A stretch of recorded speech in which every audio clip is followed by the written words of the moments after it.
Came to the point that over the years when I got here in first grade, which is when I got here, it was like, they told me, make it short, and I'm like, okay. So I made it short throughout all of first grade to high school. My name was just Kurt Madrigal, when it shouldn't even have been that. I was embarrassed, I'll be honest, I was embarrassed of my whole slave name, Latino name, you know, full name, whatever we want to call it, you know. But the point here is that throughout the years, I was afraid of, you know, not just myself, but my parents, due to the fact that they were the ones busting their, they were the one busting their butt, you know, for my brother and I to get like a, you know, good education and a well life here in the States. Throughout the years, my parents have been hiding as well. You know, I'm fighting for something that they can't fight for because they're on that line of being afraid of deportation. Do I have time with me? Yeah. Okay. Hi everybody, I'm Blanca. I'm gonna keep my name short. Woo!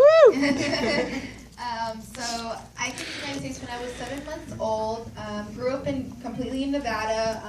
Actually, this May I graduated my second degree from UNLV, so my second bachelor's. Last Monday I took my LSAT, so law school next year. So I'm just gonna give you a quick story. Actually, I was at an event this past weekend on Saturday talking to students, and I shared with them my story. Like, I'm not ashamed of my story. I'm not ashamed of my background. I share it all the time. But the thing is, I went and I told them, I was like, if you have to remember one thing when you leave this conference, and one thing you just have to remember, I said, even if you don't remember my name, like, I don't care. Just remember one thing, that no human being is illegal. There's no such thing. And I looked at them and I was like, do I look illegal? My hair was a mess that day, but whatever. But I was like, do I look like you think bad things about me? And they looked at me and they're like, no. And I'm like, exactly. So again, you have to leave here knowing one thing, is that no human being is illegal. We're undocumented, we're here to stay. This country is my country, I don't know any other. And I can say it, I'm proud to be an American, so thank you. Woo! My name is Rafael, and I've been here in Vegas since I was 1 year old. That's when I arrived to the U.S.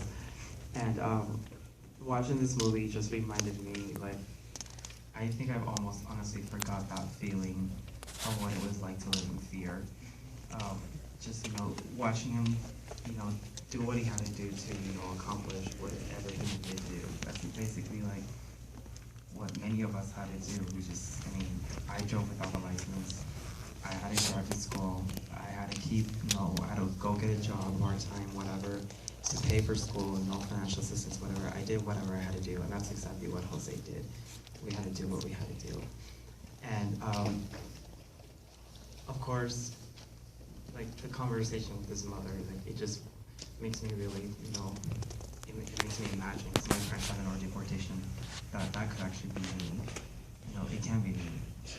And, you know, until like there's something, you know, until there's comprehensive immigration reform is passed, you know, there's no guarantee that I could find myself Skyping with my mom. And I just, you know, gonna keep going. Next week I just hope to have my counselor meeting. I expect to have a meeting with my counselor so she can tell me that next semester I think I just have 2 more classes to graduate with my psychology degree.